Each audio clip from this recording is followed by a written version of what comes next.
Hi there everybody, welcome to Gotta Love Linda. Today I'm going to discuss my oncology appointment that I had yesterday. Oh, it's starting to rain. Hey Mick, if you watch this, it's starting to rain. I love rain, for those of you who don't know. And hopefully you can hear it. Sorry.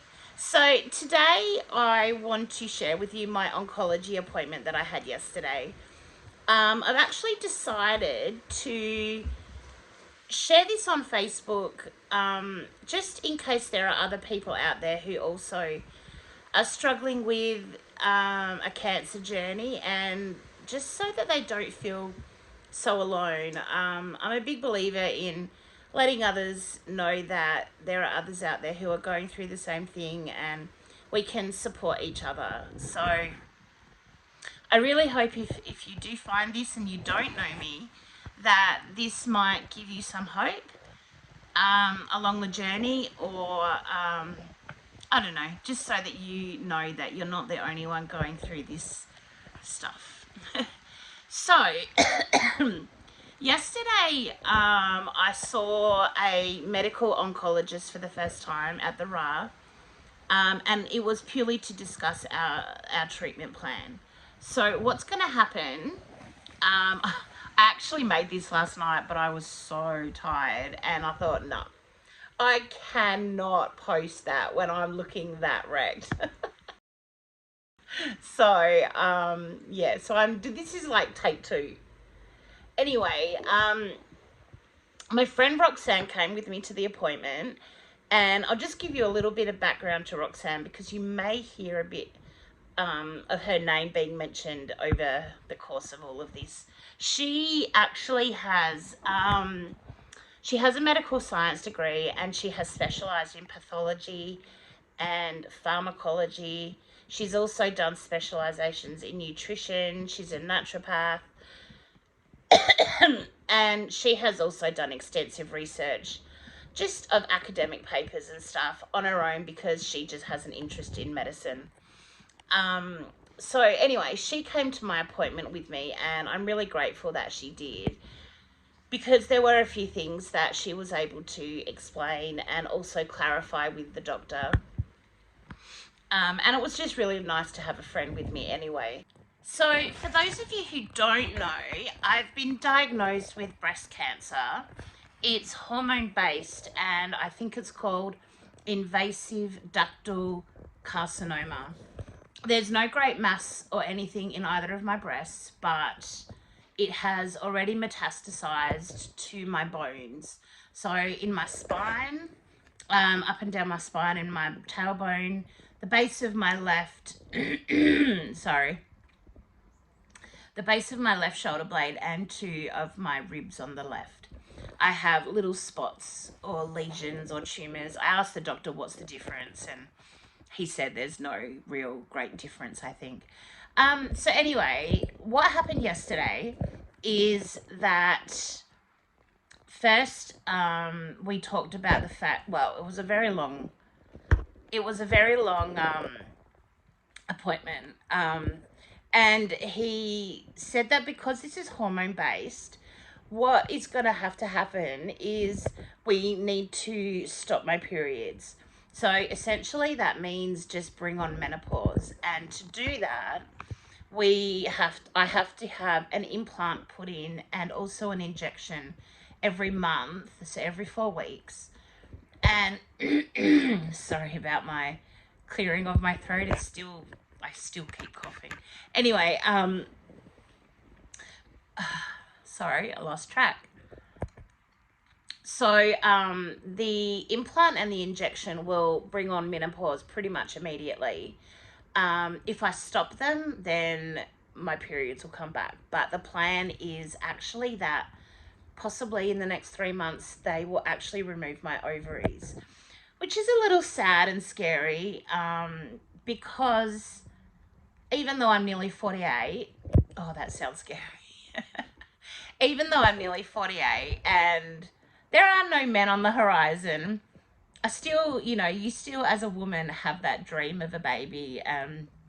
That was the one dream I always had, was to have a child. And So I guess when it's something permanent like removing ovaries, that really takes it out of the equation, no matter how old you are. So that is definitely something I will have to grieve in a whole new way, really. Um, but apart from that, 2 weeks after I get the implant and injection, which is Monday, I will be starting 2 oral medications.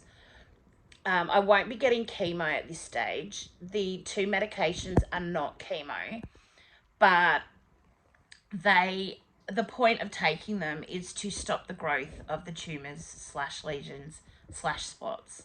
Um, it's not about reducing them at this stage. It's about just stopping the growth. And if these medications don't work, and the way we'll know if they don't work is if the lesions keep growing, then they will probably look at doing chemo. Um, Another thing that they're going to do is a lot of you know that I've been coughing my guts up for weeks now, and I've had breathing problems. And while that is definitely improving, I'm still coughing. When I cough, it's quite shallow, and that's very frustrating because it hurts a lot. And the reason why it hurts is because about 2.5 weeks ago, I pulled a whole stack of muscles with my coughing because the coughing was so violent, basically.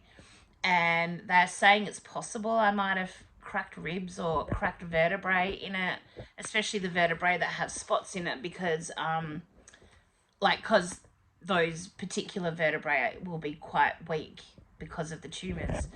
Um, so I also have a pulled muscle on my right side that is just, oh, it's bilio hurting when I cough. So I'm trying to cough shallow, but it's not always working.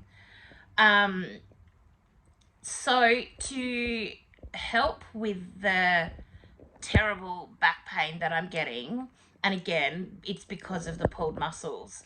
But the doctor also said it's not necessarily just pulled muscles. It's very likely that I've also got pain because of the right where it is on my back, which is where my bra strap is also a spot where I've got a couple of vertebrae with tumors on them, and that will be causing a lot of pain. And to be honest, like normally when I pull muscles, 4 or 5 days of rest and I'm fine. I'm mostly back to normal. But this, oh my gosh, it actually gets worse rather than better. And it's been well over 2 weeks now, and I'm so over it. This pain is incredible. It's like I have a really high pain threshold because I have lupus and fibro and back problems anyway. But this is a whole other level, and yeah, I'm so tired of taking painkillers already. So the sooner they can deal with this, the better. And the way he wants to deal with this is with radiation. So he said, we'll book you into radiotherapy and get them to zap that spot. He won't worry about the others, but because that's such debilitating pain, like I can't even sit here without agonizing pain, to be honest. And I look at the house and I'm like, oh, Mick's away. He's gone to the Flinders, and I'm really excited for him. And I would love to just clean the house up and have it looking spick and span when he gets home, but I can barely even walk like 10 steps. Even getting up is pure agony right now. So, yeah, unfortunately, he's not going to come home to a nice surprise. But the radiation, I hope it will happen soon.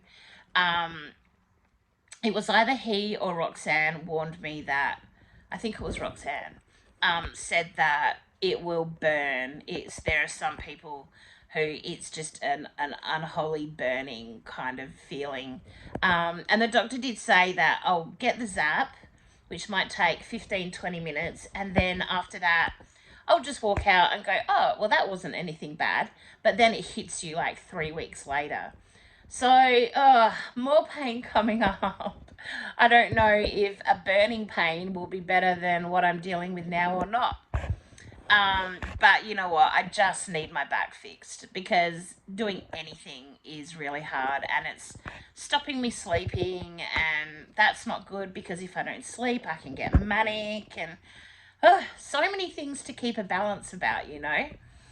So, yeah, I just have to wait to hear back from radiotherapy to get an appointment for that.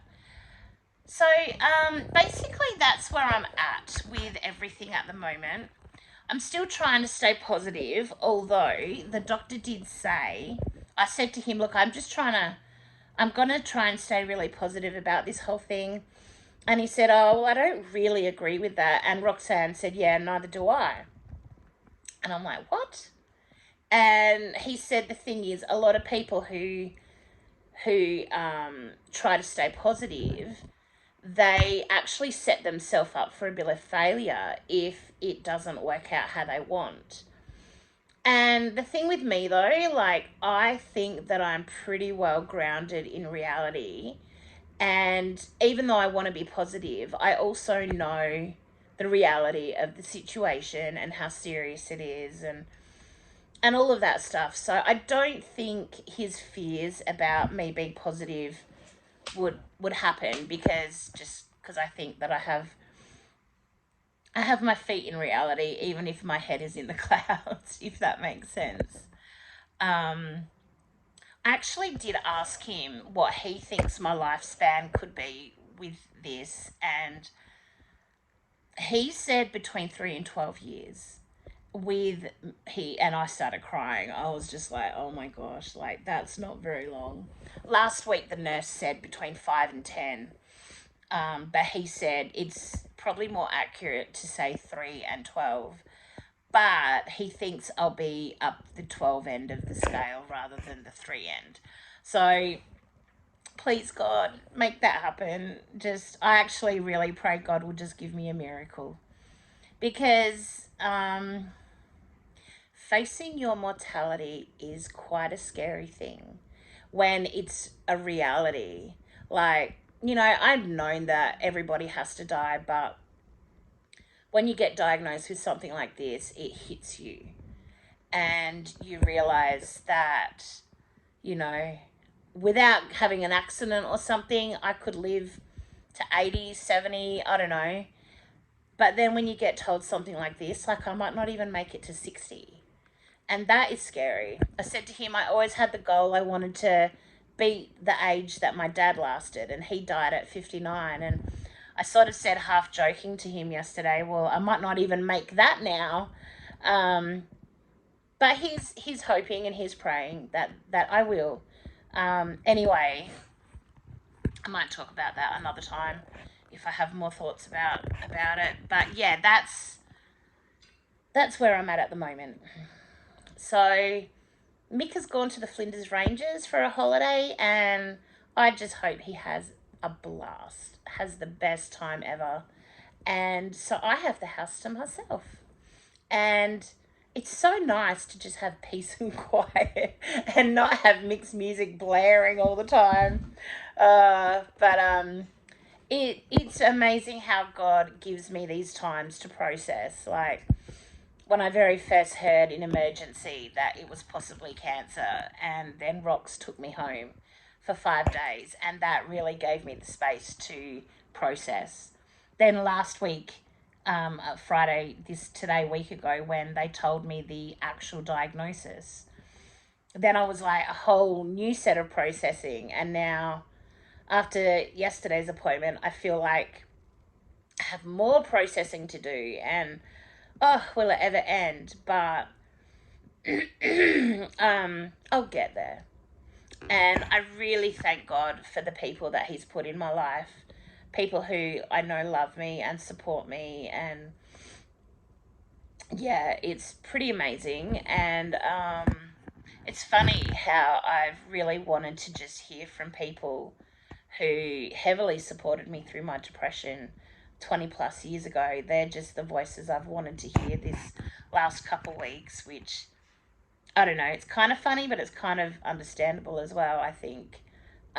Just to hear their voices is just comforting, you know, because they were the people that kept me alive through that serious, severe depression. Anyway, for those of you, for those of you going through cancer, whether you know me or not, I just really pray that you know God and that you can rely on Him for your strength, because that's where I get my strength. And I know that no matter what happens, I will be okay because I have God as my savior. And yeah, if you don't know Him and you want to know how to get that feeling of safety and security and assurance, write a comment below because I'm happy to tell you and share with that about that. But yeah, share if you have your own journeys in the comments below as well, so that I can support you. All right, everybody. Thank you so much for listening, and catch you. Oh, actually, quickly before I go, I have now made a group on Facebook called Linda's Health Happenings. So look for that on Facebook if you want to keep up with my health journey. Anyone is welcome. So yeah, look for that, Linda's Health Happenings, and I will try and leave that in a link in the description below. So thank you for listening, and yeah, look after yourselves. Okay, bye.